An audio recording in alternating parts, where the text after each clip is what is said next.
So it's now 12:02, 2 minutes past the hour, and we'll get started. So yeah, thanks so much everyone for joining.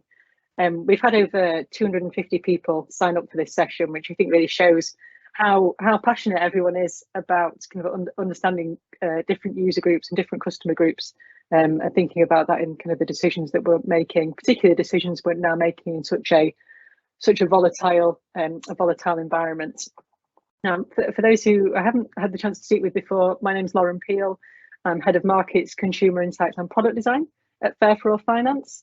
And I'm delighted to be joined by brilliant representatives from Trajectory and CACI who've undertaken this research and segmentation work. Again, just some housekeeping points. As I said, we're recording this session because we send it out to people who've not been able to attend. You can put your questions in the chat box. Please feel free to ask those questions whenever they come up. We'll take pauses regularly to answer as many as we can, but there's also some time at the end. As Temi has said in the chat box, the questions will be made public for all, so please don't include any sensitive information in those questions. And just to say that the materials we talk about today will be made available afterwards. It kind of might not be immediate, it'll be today or tomorrow, but you will receive that email with the links to all of the information. So don't worry if there's things you want to get a bit deeper into today. Now, we all know how important it is to centre our work on users, to understand them and kind of to design for end users when we're doing work. And I know there are people on this call today who have an incredibly deep understanding of who it is that they're serving today. When I'm talking, you'll often hear me use the word customer, because in my role, I'm thinking about the products and services that are available for people, and making sure that they're appropriate for the customers and for them as users. But there are a lot of people on the call today from different sectors. So you might, instead of customers, you might use the word people, members, customers, service users, tenants.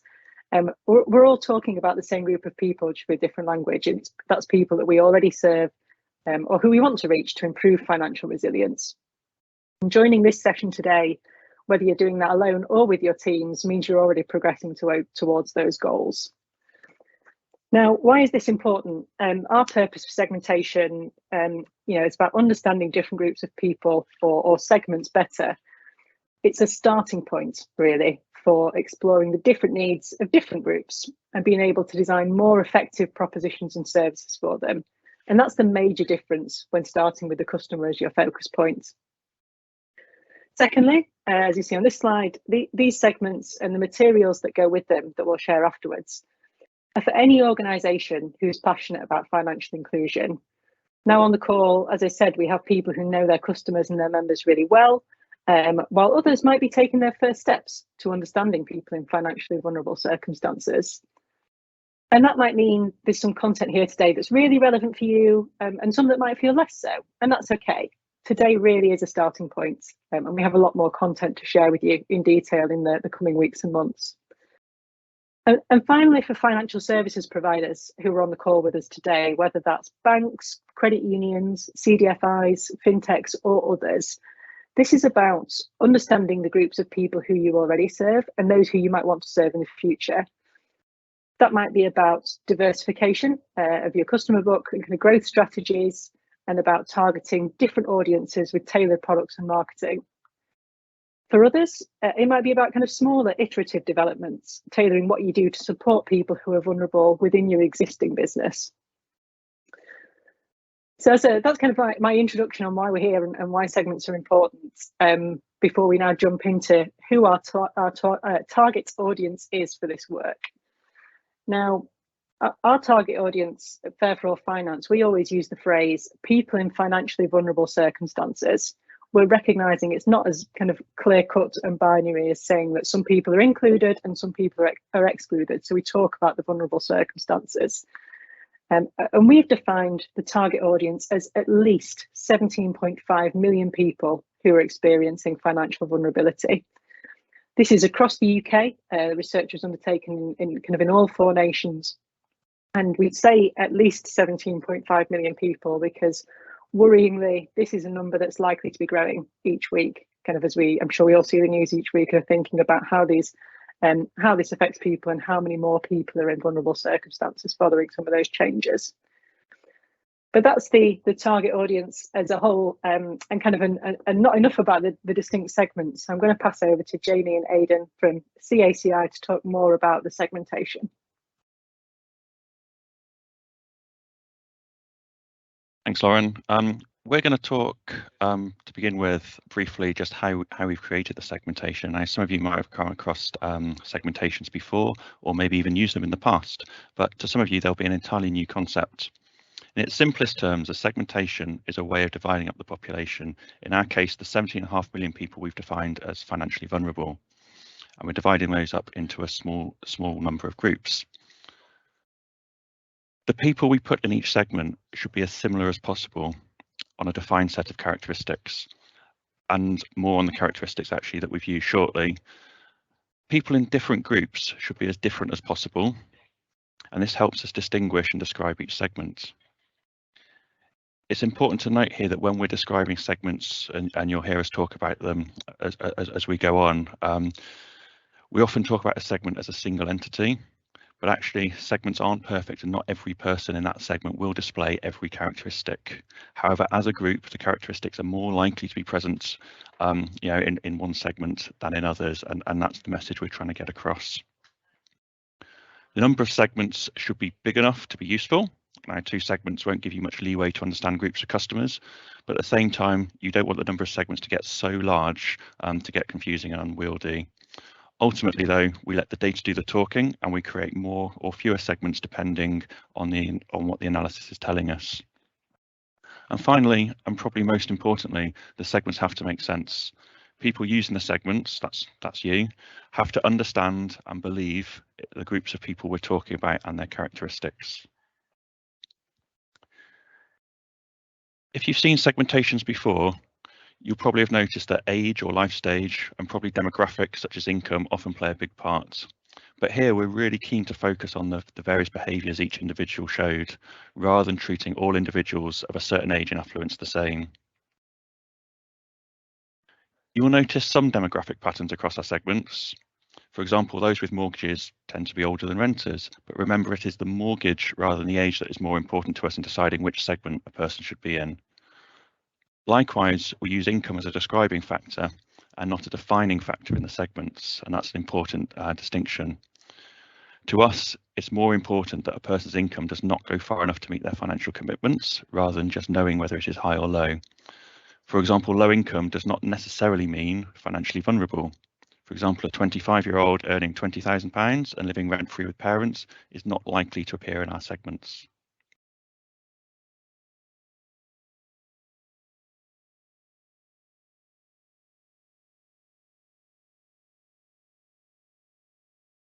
So I'm going to take you through the top level view of how we went about building this segmentation. Our focus throughout the build process was to use as much real data as possible, which is why all the variables used to drive the segmentation were taken directly from the survey conducted by Trajectory. As you'd expect, the survey was conducted on a representative sample of the target audience definition, so the financially vulnerable population, and questions covered a wide range of topics. So sort of loans, have you applied for a loan? What put you off applying? What type of loan did you apply for? Savings, why do you save? How frequently? Debt, volume of debt, sources of debt, and many, many more. It was a very thorough survey of many financially vulnerable topics, which was very useful in our building process. So we took in the 3,165 sets of responses to the questions and turned these into variables we could use, both in our mathematical methods to build the segmentation, but also to bring these segments to life in the collateral to make them make more sense to users. Due to the volume of questions and their many possible responses, the variable creation step yielded hundreds of variables. We had to analyze each one of them to find which ones were most powerful in drawing apart the financially vulnerable population. But as you can imagine, not all could go into the clustering process. That would lead to many issues, not least sort of overfitting.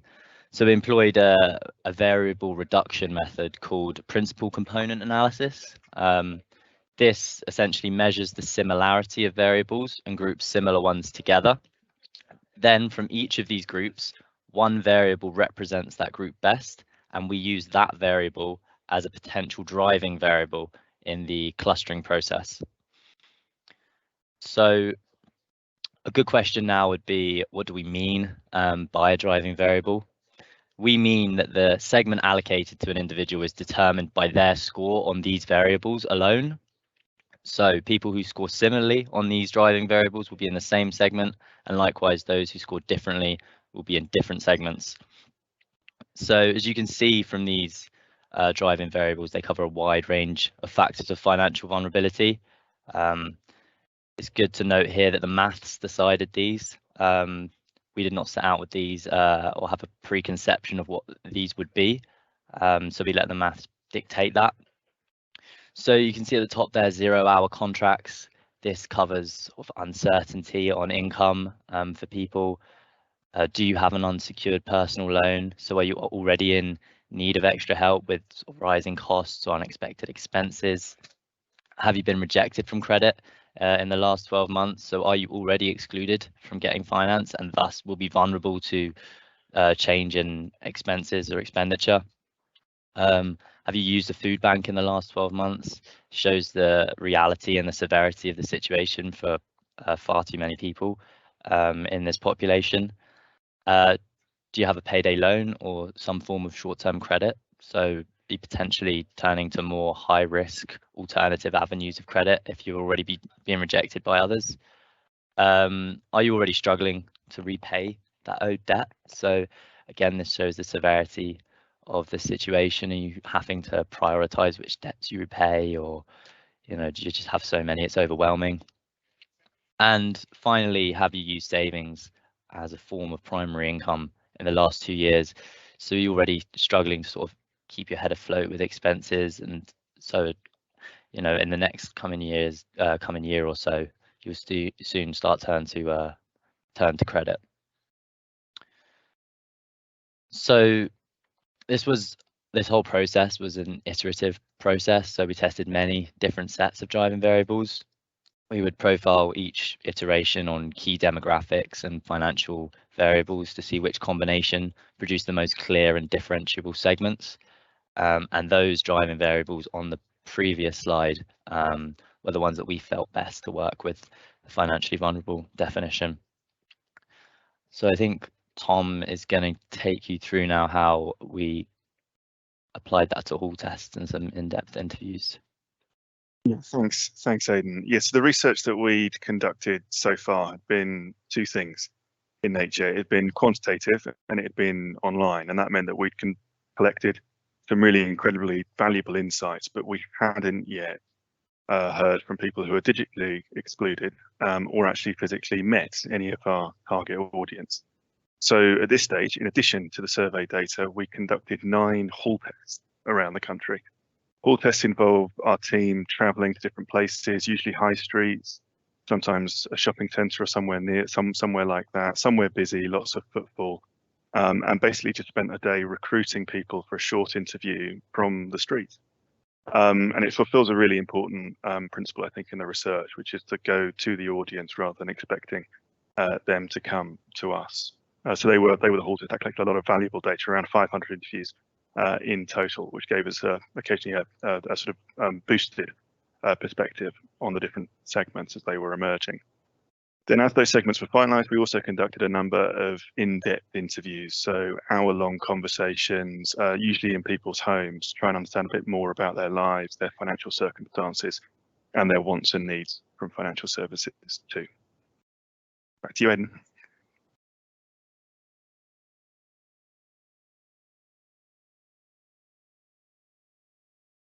Yep. Sorry. So we've defined our segments, we've explained how we've built them, but we really need to bring these segments to life. We need people to understand the type of person that falls into these segments so that we/you can set about helping them.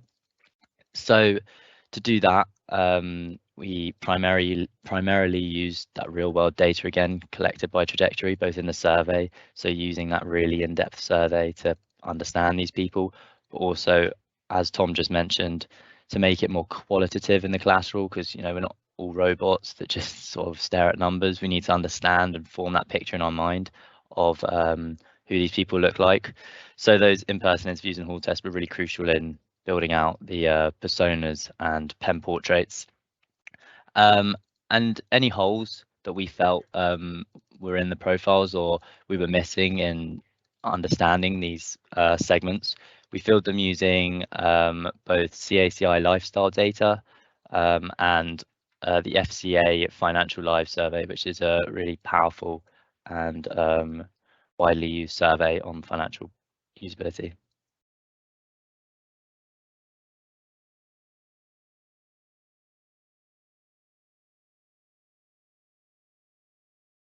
Right, let's have a look at the segments themselves. The first thing to notice is that there are 6 of them. Sophie's going to have a look at each segment in turn with a bit more focus, but before that I'm just going to spend a few minutes looking at some top level comparisons and give you a flavour of how that financially vulnerable population, that 17.5 million people, pulls apart. Very briefly, just looking down those 6 groups, at the top there we've got a younger, less established group that are likely to rely on short-term credit. The second group are what we've started to call precarious segments, higher incomes but also higher outgoings. Segment 3 are struggling with existing debt. There is a group that seem to be struggling with longer term revolving debt. Segment 5 are amongst the lowest income. They've got issues around accessing credit products in the first place. And the 6th segment are an older group who are concerned about getting by with no or little income, either in retirement or pre-retirement. On that slide there, you can also see the segment sizes. That's how that 17.5 million financially vulnerable split across our 6 segments. You can see that we've got 3 slightly larger groups, while that segment 1 there at the top is a little smaller. The segments for scale, not only are there a range of circumstances, there's also a spectrum of debt and challenges. There's also approximate life stage element coming through, and that's how we've ordered these segments. Segment 1 at the top tends to include the youngest, the middle segments, the family groups, while segment 6 there at the bottom is predominantly pre-retired or retired. You can also see the life stage element coming through in the comparison on the next slide. And these are reflected in the typical age bands we've got highlighted there. You've got the youngest on the left through to the oldest on the right. You can also see the names we've given to the segments at the top. Segments 1 to 6 are running left to right, but you can see the names there. We've designed them to be sort of short, sharp and snappy and memorable, but also at the same time giving a descriptive flavour of the groups of people that they're describing. In terms of home ownership, most of the groups are renting, either through local authorities or housing associations, and some privately. Homeowners are most likely to find themselves in that 2nd segment, squeezed and sliding, or the 6th segment, on golden years. If we consider household income, unsurprisingly, we've got across it, especially compared to sort of the UK population, levels are on the lower end, or certainly lower than average. However, there are some higher income groups in there. We've mentioned sort of the precarious nature of that 2nd segment, squeeze and sliding. There are some higher income groups in there, some households earning £50,000 or more, but they're being brought into the segmentation of financially vulnerable because of the higher outgoings and the precarious nature of their situation, where they're more exposed to income shocks, for example. In terms of the lowest income groups, they're sort of largely found in the credit crisis families and the forgotten families. The forgotten families in particular are quite likely to have very low incomes, often less than £10,000. And lastly here, this 4th row describes some of the areas where income might be coming from. You can see that benefits is quite often a common source of income, especially for the more family groups. You've got child benefits there for both the squeeze and sliding, but also the difficult debts. In terms of income from employment, if we look at that younger group, the unsteady starters, quite often the work there is either part-time or 0-hour contracts, and you can start seeing how that might start playing into financial difficulties and challenges that group might be facing.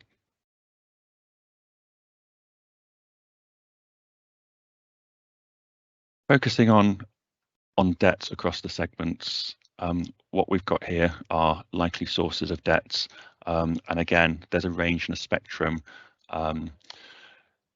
There's a focus here on sort of the most common or the most prevalent within each segment. That's not to say that everybody in these segments are facing these sorts of debts, and there may be others coming through as well. But these are the most likely for the segments compared to the rest of that financially vulnerable population.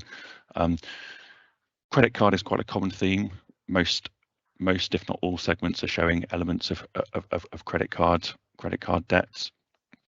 The younger segments are looking at overdraft, and quite often unarranged overdraft in that youngest unsteady starters group.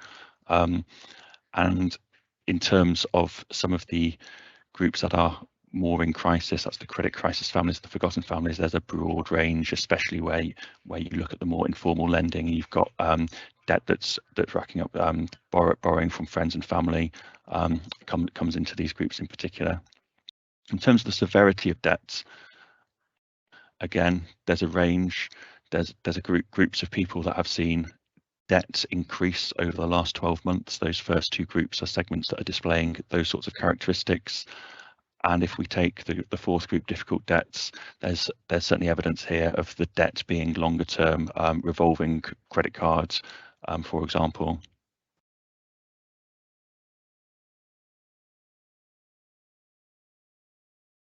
In terms of going for advice about money, again, there's a broad range here.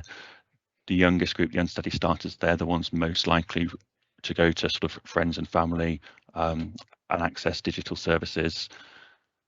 In terms of the credit crisis families, for example, we're seeing higher uptake there of debt advice or services provided by local authorities, and the same can be said about the forgotten families.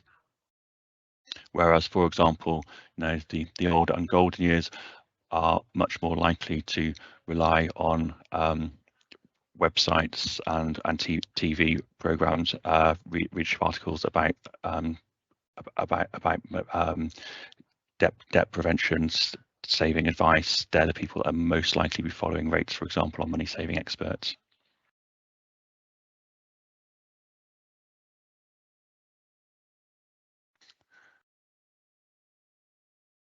If we compare some of the circumstances which might put these people in trouble, either make the situation worse or bring about new challenges, the unsteady starters, this is the youngest group, likely to be in employment, but quite often it might be 0-hour contracts or part-time work. So therefore, if they can't get the hours that they need and the income to meet their financial requirements, then that's going to be a challenge for them. And redundancy obviously is going to be a challenge as well if they lose their job, because they're renting. The rise in rental prices, landlords asking them to leave their tenancy as well. These are all risks that can affect, and each segment will have their own unique factors. Again, I think it's important just to emphasize here that these are examples that are common for the segment, and there will be others that impact individuals within each segment. The second segment, these are likely to be homeowners, so everything that's going on at the moment in interest rates and the difficulty for those mortgage owners who are perhaps coming to the end of a fixed term or on an SVR, certainly challenges facing those groups of people within coming months. Credit crisis families, this group of people are already likely to be in some sort of debt, and often can be quite severe debt. So therefore, some of the challenges facing the circumstances might be more focused on recovery or county court junctures that coming in on this group of people, because there's very little headroom or wriggle room in finances, any unexpected expenditures is going to hit this group hard. Difficult debts. This is a group that is quite likely to be renting and renting from private landlords. So anything to do with private rent increases or landlords selling a property is going to provide issues for this group of people. And the longer term debt that this group has will mean that that credit score becomes eroded, and access to credit in the future might be more difficult. Forgotten families, this is a group that has difficulty accessing credit in the first place. Income is low and they're quite often reliant on benefits, so any changes or reductions to benefit payments is going to be an issue. Redundancy, if they are working, is also an issue. There's also quite a high prevalence of health issues, both physical and mental health issues within this group, so there may be other circumstances here which might affect the group of people. And finally, the last segment is the older group. No income, but sometimes these groups do have some savings. The erosion of that savings, they're drawing down on it, is as that whittles down. You know, that's going to be circumstances that cause problems for this group.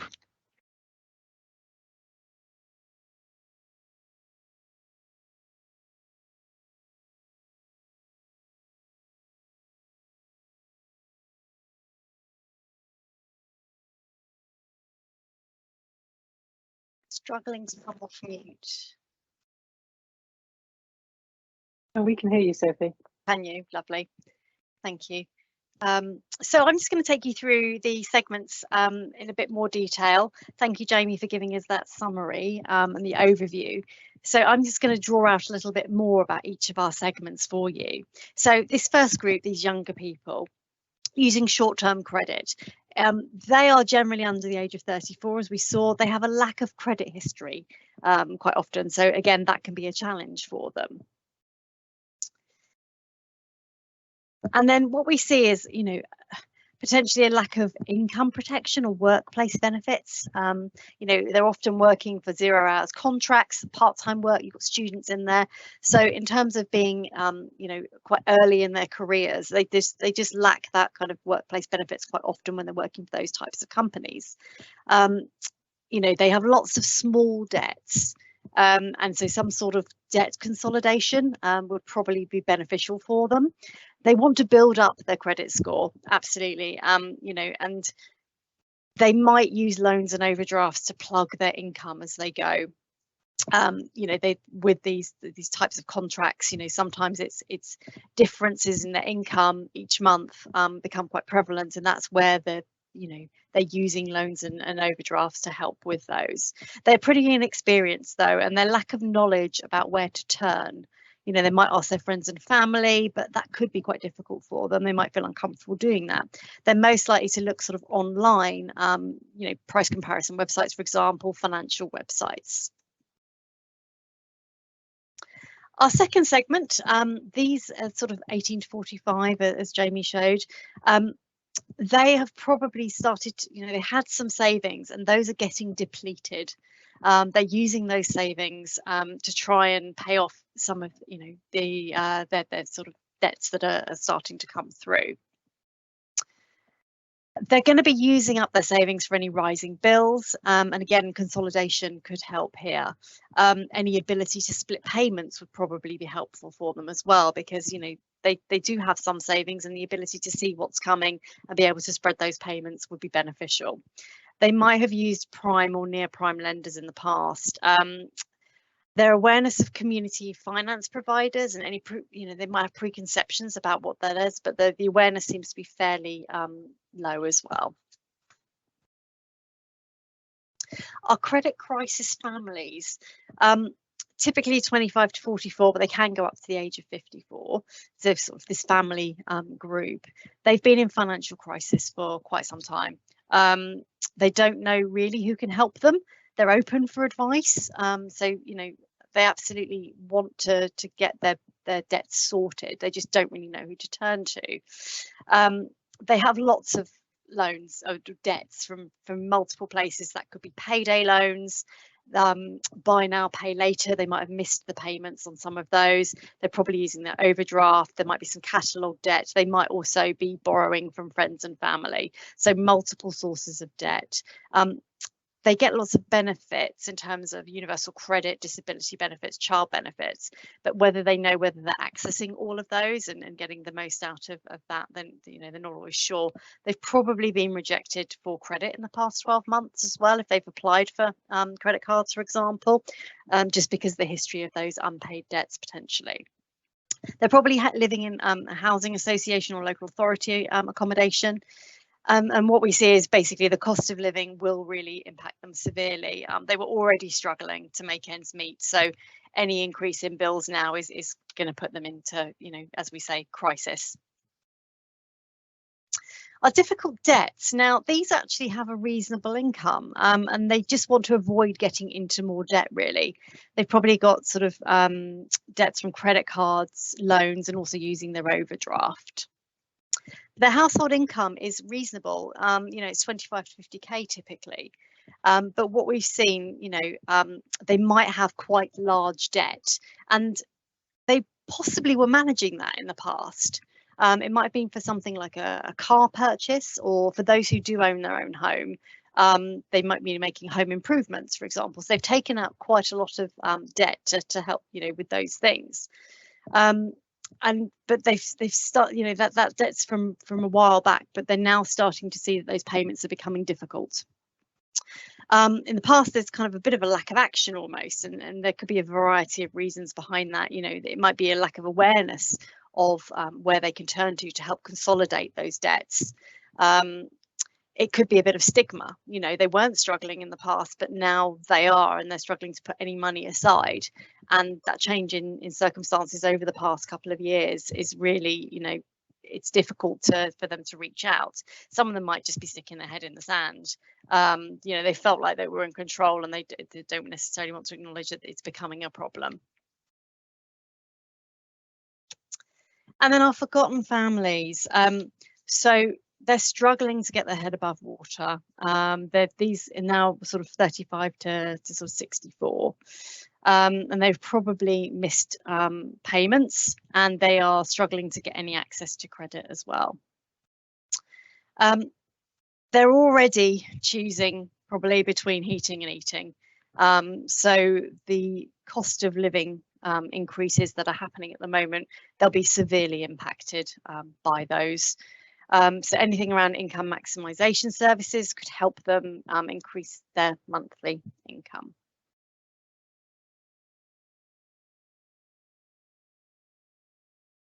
So, and our final group, which are older people with health issues, they have saved in the past.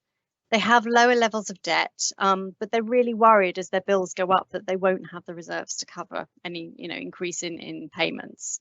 There might be pension credits that they aren't currently accessing. They're more likely to feel that their finances have kind of impacted their health as well. And they also look for info from they're looking for information from their banks or their building society that they kind of the current provider, or they'll look on TV programs about money. So that's kind of a summary of them. Tom, did you want to add anything about any of our groups that you've seen in terms of, when you've been doing those hall tests and those interviews?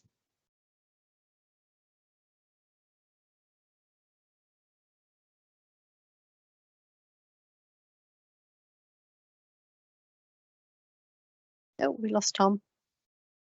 Tom, I can't hear you. Hello, can you hear me now? Yeah, we can. Yeah. Did I get any of that out, or was I cut off? So yeah, just to sort of emphasize, there's a few things that kind of came out of the qualitative interviews that were really interesting. I mean, I think for Oh, we've lost you again. it's just the extent of the volatility that was at play in their lives, both in their finances and then other parts of their lives as well, in terms of their living circumstance. Group, I think, that was I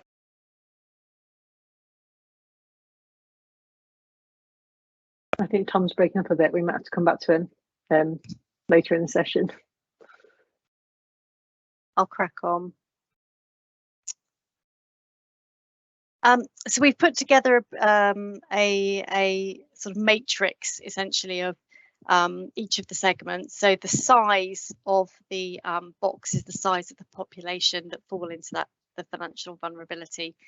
And so you can see that, you know, we've got good sized segments as Jamie has already covered off. But again, being able to put them, we've got the life stage element, but also that access of financial vulnerability. So it's very easy to see that, you know, these are different groups and they have different requirements and behaviours and needs.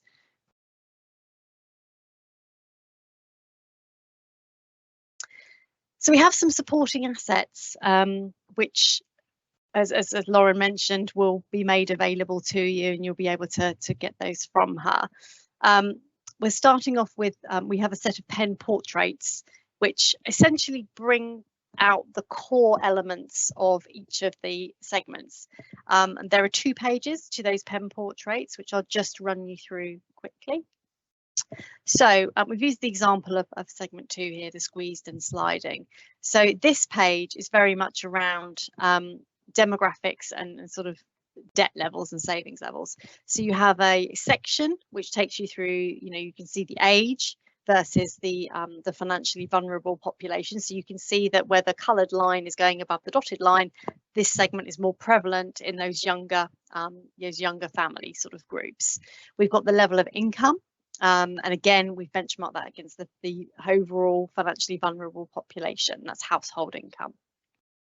And then whether they have children or not, and whether they have, you know, more than 2 children, so 3+ children living with them at home, again, to call that out. We have the type of work that they're typically in and where they're getting their income from. You know, is it, we've got the highest proportion on there as well, and also the over indexing. So, you know, we've brought both of those measures together. In terms of for anyone who's not used to using indexes, it's where they're more likely to see that trait in that segment versus the financially vulnerable population as a whole. So we're just calling out where those differences are segment to segment. And then whether they own their home or whether they're renting, whether they are local authority housing association.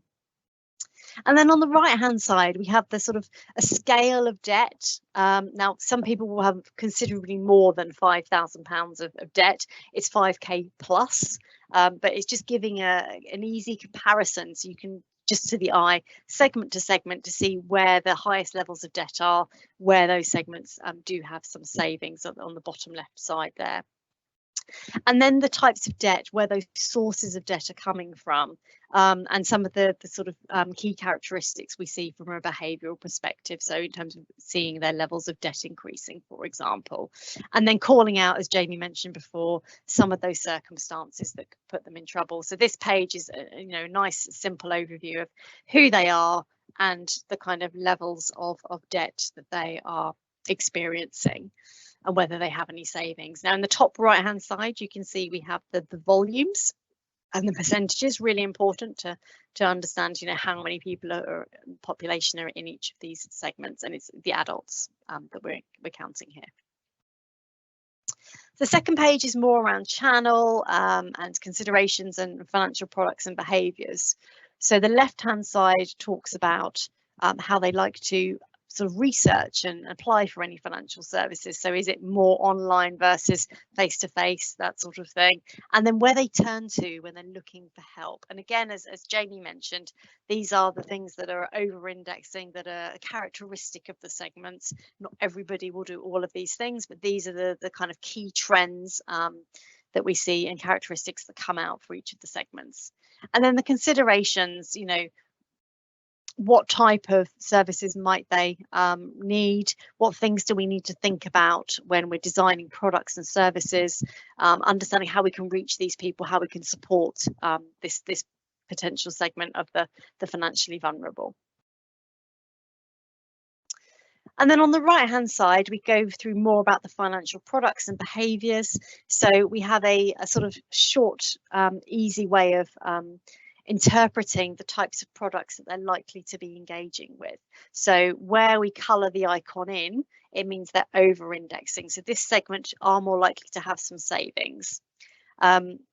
obviously those savings are being depleted as we go through, but it gives you a quick, easy way to compare the segments. When you're looking at those pen portraits, comparing one to the other, you can see where they switch on and off. And just to say, with the pen portraits, they come with a sort of a guide as to how to read the data and where the data's come from. So it's nice, as you know, you can interpret that in the right way. And again, you know, in terms of the range of services that they're using.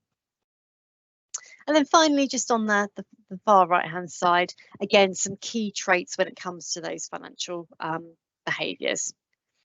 So this segment, you know, they're more likely to take a loan out to cover other things such as their mortgage payments or their rent payments, and anything, you know, paying for a home improvement, for example.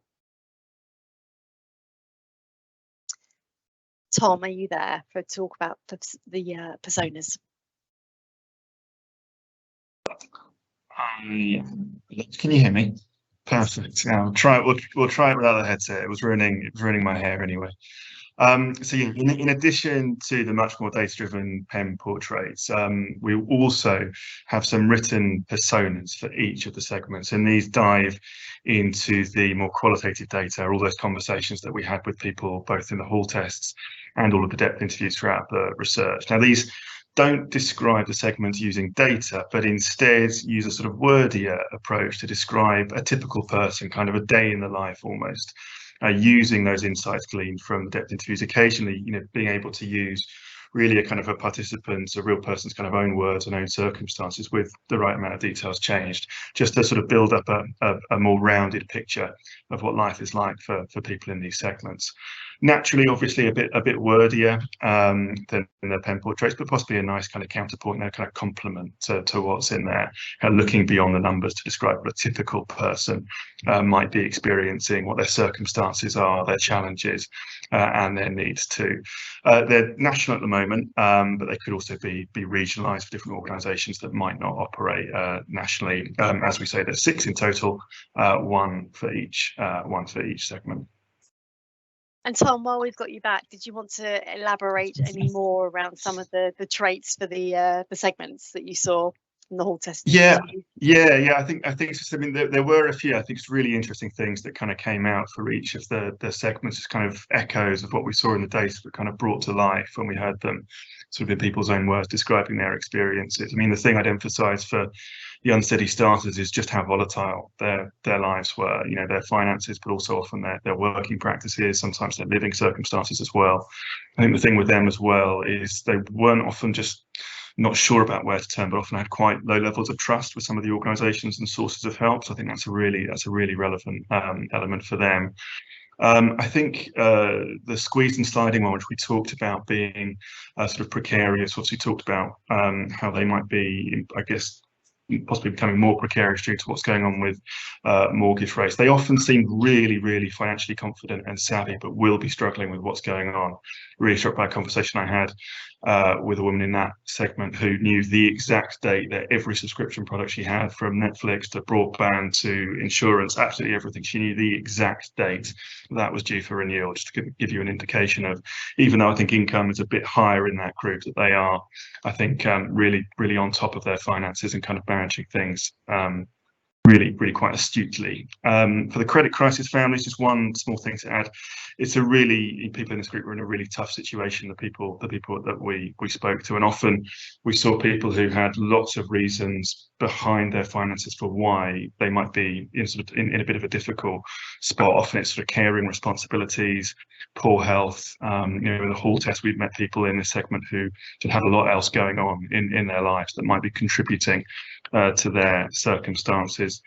The difficult debts, group 4, segment 4. This was a really interesting group. They were, I think, a group that often just didn't really feel in control. We heard that was the sort of sense of where they were with their debts, and for one or two of them, just a sense of sort of starting to give up a little bit on it and sort of starting to just not worry about it anymore, rather than deal with it, just because it had been going on for so long. In segment 5, the forgotten families, I think just worth saying that for this group, often they're not just, I think, unable to access credit, but quite often in this group kind of rejectors of credit as well, had a bit of an aversion to it, occasionally quite kind of values orientated aversion to it, but also occasionally through experience. And I think that was really kind of writ large in the sixth group as well, the young golden years. This were a group that kind of trusted themselves to get by when we spoke to them. They didn't need any help from anyone else. They were perfectly independent. Thank you very much. They weren't looking for any kind of external help. So yeah, that's a whistle-stop tour through all the law tests and the depth interviews. Brilliant, thank you so much.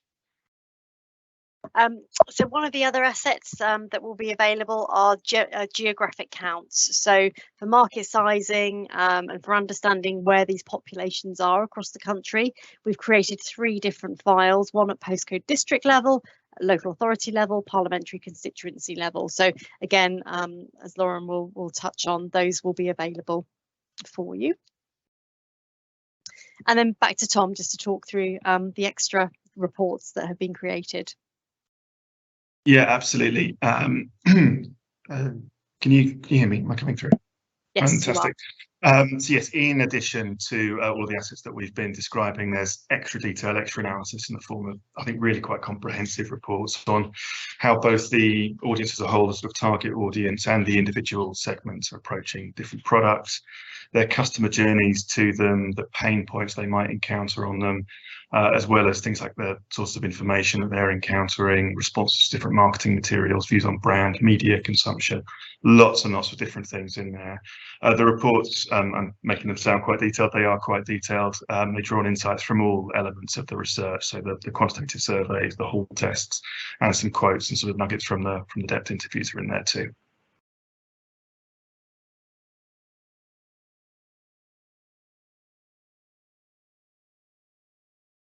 Fab, thanks, Sophie and Tom and Jamie and Aidan. I think there's a couple of specific questions on the variables and the process that, Jamie, I'm just going to come to you on to pick up, if that's all right. Yeah, absolutely. Thanks, Lauren. I'm going to start with the question around how the customer view maps to the household view. So first of all, we're quite keen to make sure we built this at an individual level, and that just so we could capture those intergenerational sort of differences, behaviours and needs within a household. However, we are also very aware, and we noticed particularly through, for example, the household income metric, you'll notice it's household income rather than personal income. So if we look at that first segment, the unsteady starters, we can see that the income there is around average to the higher end of average, and anywhere up from £25,000 upwards, and there are some much higher numbers in there, and that is likely to be because of people still living at home with their parents, so the parents' income also included, but also at, for example, young renters, they might be house sharing, so again living with 3 or 4 people all working, the income naturally will be higher. In terms of have we split that segment down further into those that we are from higher income and low income, the short answer there is no, we haven't looked at anything along those lines yet. Second question I'm going to pick up is one around the driving variables that we use to build the segmentation. So the question is, double check if we only use the variables related to savings, loans and credits for form clustering, and if so, please explain why socio-demographics are excluded, where it has been found to be relevant in literature. So Aidan described some of the input variables there, and I think just broadening on that, we started with a list of a couple of hundred different input variables candidates to consider, and without getting into too much detail, we did something called factor analysis, which reduces that list to a manageable number, and more importantly keeps the pertinent driving variables that help explain the differences in the characteristics that we're seeing across the groups. We intentionally wanted to focus on the behaviours and the needs. so that the segments were driven by that rather than somebody's, for example, age or income, because as we've touched on previously, we know there's a relationship there. And it's actually, you know, it's evident in the segments that we produce. If you look across the segments, there are segments that are clearly younger or older or more affluent or less affluent in terms of income, for example, than other groups.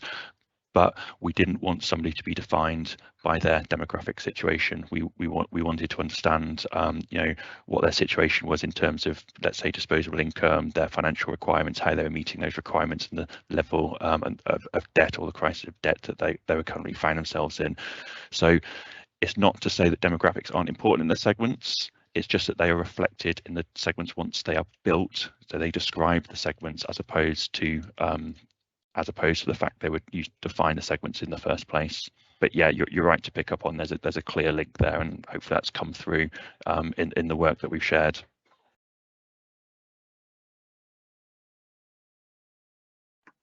Great, thanks so much, Jamie. I think there might be some more for you to come back to at the end as well, but we'll give you some more time to think about that.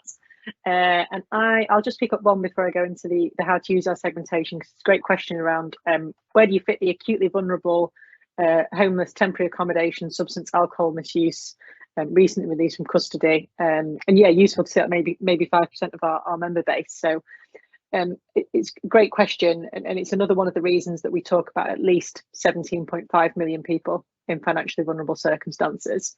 Now, I know from kind of some of the data that sits behind these pen portraits, which we're going to be going through in more detail in the coming weeks and months, that some of those characteristics around temporary accommodation, substance misuse, does come through across all of the segments, but in particular 3 and 5, credit crisis families and forgotten families. But one of the reasons I say at least 17.5 million is because there's probably an extra, 800,000 to 1 million people who are incredibly hard to reach in all research approaches. Those, I think, acutely vulnerable being the kind of the best term for that.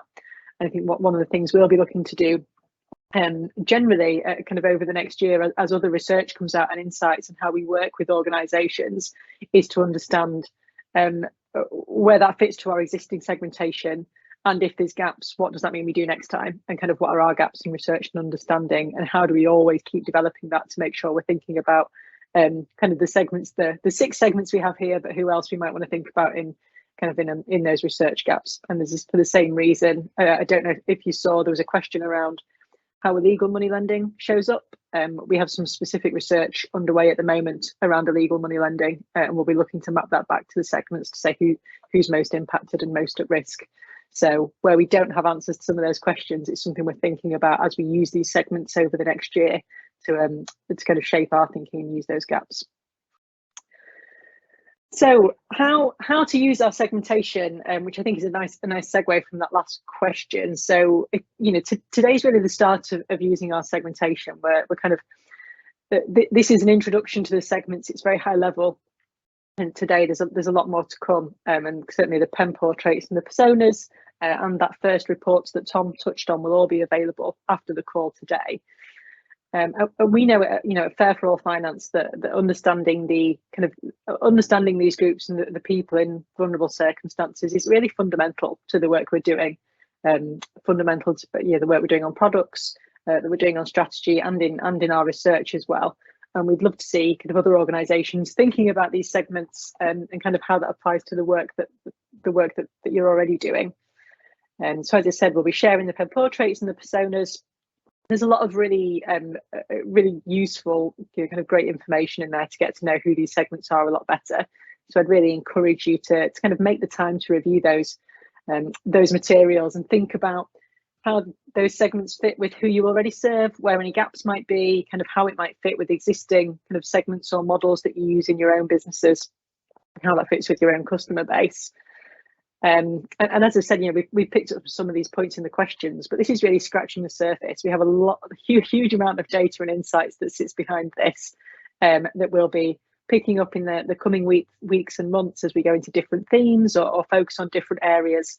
You'll see a lot more of this kind of as we over the next year, and as we update some of this work as well. We're kind of certainly considering a winter updates for our segments on the kind of given with so many people now feeling the pinch of those energy bills starting to increase. As Tom said, this slide really shows the range of materials that we're publishing and what they can be used for. Tom's already said we've got some reports coming in the coming weeks. The first of those focuses specifically on credit and lending, both for product ownership by segment, but also the channels used, how people research different products, where they choose to purchase them from, really aimed at organisations who offer those products already and are thinking about their product development and their customer journeys. Similarly, in the next couple of weeks, we'll have a report on marketing and brand awareness by segment. So which marketing channels do different segments respond to, what kind of messages, what does brand awareness for the sector look like? That report is primarily aimed at community finance providers, but there'll be kind of things in there in the marketing side that I'm sure are relevant to all who are on the call today. And what you can see on this table is, the materials in the top half that are going to be available publicly. And we've really designed those with a kind of a self-serve approach with insights and actions that you can kind of take away, think about how they apply to your own organisations and start taking actions on those within your own businesses. And then on the bottom half, for those who maybe have the capacity to want to integrate the segments and kind of design growth strategies around these segments, we do have some additional insights to support this. So for those who really want to get into the kind of larger data sets, or are even thinking about integrating these segments with their customer books, that's something that we'd want to talk to organisations about to see how that fits with their strategy and making sure that's a useful thing for organisations to do with the kind of the capacity that they have at the moment. But in the meantime, as well as the assets that we'll publish, we're going to be hosting some follow-on sessions. So we'll be focusing on some of the key themes for the research. We're going to do kind of 2 shorter sessions, but similar, that focuses on those 2 reports. So the product ownership and purchase decisions and those marketing channel usage. So Tom and others from Trajectory will be kind of really focusing on those insights. And we're also thinking about doing some segment specific deep dives. So where there are, we do have really detailed insights for each of these segments. How do we bring them to life more? How do we help people get really closer to those segments and kind of have that really as deep an understanding as you'd like to have on each of those segments? But I think, most importantly, we're kind of open to your feedback and suggestions. So we want to know what's most helpful for you. How do we make sure you can get the most out of this research and this work? What else do you want to know? Kind of how can we deliver that in a way? Is it webinars? Is it reports? Is it blogs? So yeah, any feedback, very much encouraged, whether that's now or later today or in the coming weeks. We certainly want to make sure this is a piece of work that is usable for people across the sector, and not simply an academic exercise for us. So yeah, do please get in touch. And I think, and I might not be correct, I think that might be the end of our slides, and we're into Q&A, some of which we've already been picking up. I was just going to flick through to see any that I could pick up. So are these segmentations available in Northern Ireland context? Yes, so we did have Northern Ireland sample in the data. I'm looking at Tom, who I can see nodding, to say I think we did a Northern Ireland specific hall test as well. We did indeed, and 2 depth interviews in Northern Ireland as well.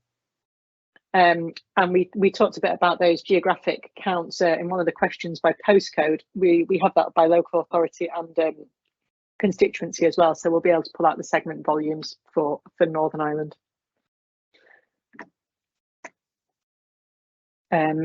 I am looking through how do we request data. I think just get in touch. I think there's quite a lot of with me directly if you'd like to. So that's Lauren at fair4allfinance.org.uk.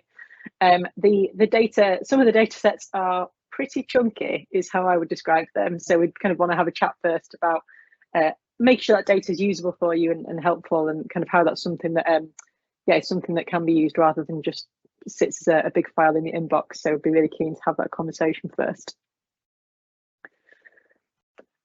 Jamie, I'm going to come to you because I think there might have been some more questions for you. Yeah, there's a couple I'm going to pick up. One is effectively around those pen portraits that Sophie talked through, and there was a series of sort of infographics that were sort of highlighted for various products in finance and behaviours. And the question was, what what defines what is selected and highlighted for a segment? Is there a statistical rule? Those pen portraits indicate anything that is above average in relation to the financially vulnerable population. So it might be slightly above average, or it might be a long way above average. The aim of those pen portraits really is to almost like put them side by side and give you a flavour and a comparison amongst the segments. As Lauren just mentioned in the previous response to the question, there is this chunky data set, the knowledge sheet, which can be made available if you do need the more detailed numbers, the percentages around not just the things that are on the pen portrait. There's a lot more detail in there as well. So those are all being made available where requested. Second question I'm going to tackle. Of the 17.5 million people, are we including all household members in that number? We are including all adults in the UK, so that's about 53 million adults. We define adults as 18 plus, so that does include adult children, so at children age 18 plus within a household within that 17.5 million figure.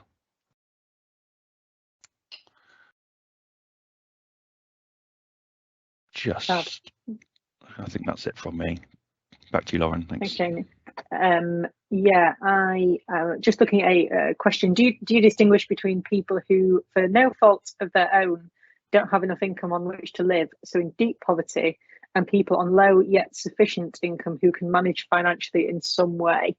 So something we've not touched on is, I think, across the 6 segments there is probably a spectrum within it. Sophie I think said at the start around how the pen portraits and the personas are kind of an average person that represents the segment.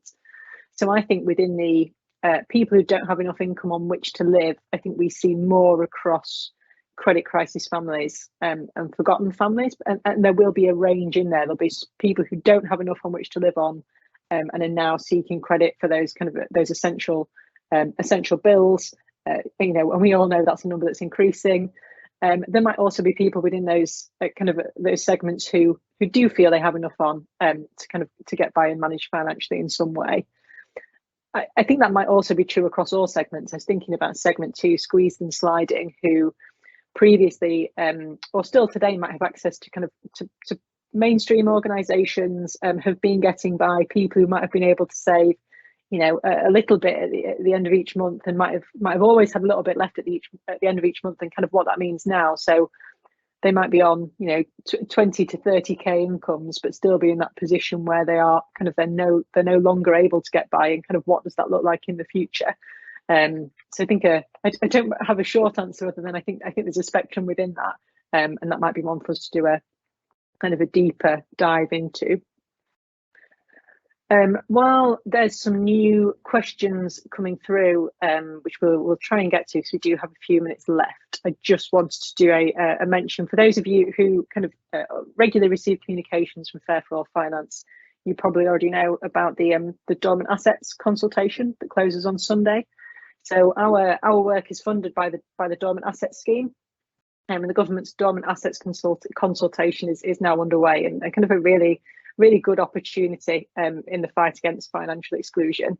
I think our segments are showing at least 17.5 million people, and some of those reasons we've already talked about. It's getting worse. That's a number that's increasing. I think it's a number that if we did this research again in 6 months' time, who knows what that number would be? It'd certainly be a lot higher. So it's more important than ever that people have access to fair financial products and services that support their well-being. So the dormant asset scheme is being expanded, and there's a chance to continue delivering long-term funding for financial inclusion. We'd really like if people on this call, you're obviously here because you care about financial inclusion, and it's a topic you're already working on or want to work on more. We'd really encourage you to respond to that consultation and say why financial inclusion is important, and share your views there, because that's really useful for how that dormant assets funding is spent in the future. So we will, as part of the email that comes out after this with the webinar link and the materials, we'll share that link, but we'll also put it in the chat now for anyone who hasn't seen that previously. Just looking to see if we have any more questions coming through.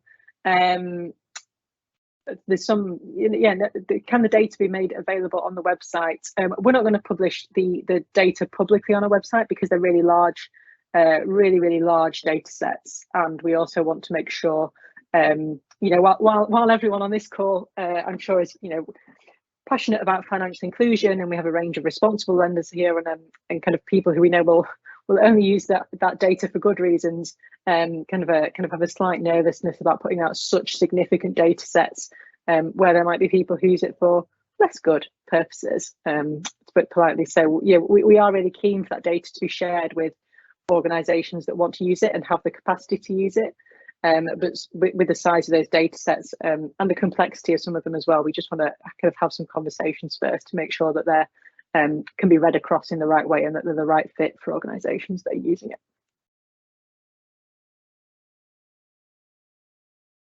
I don't know if we've missed any questions.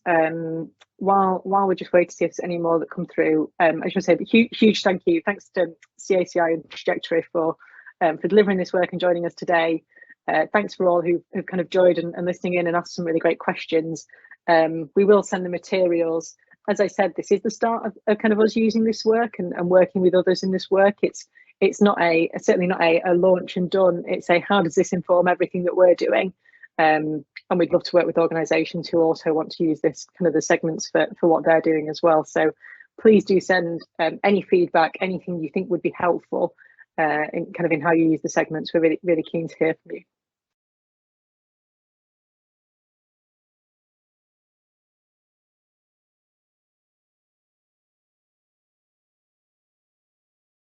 And with no further questions, maybe we can give you all some time back over lunchtime. So thanks so much all for joining on a Thursday lunchtime. Really appreciate your time today and your questions, and look forward to hearing from you soon.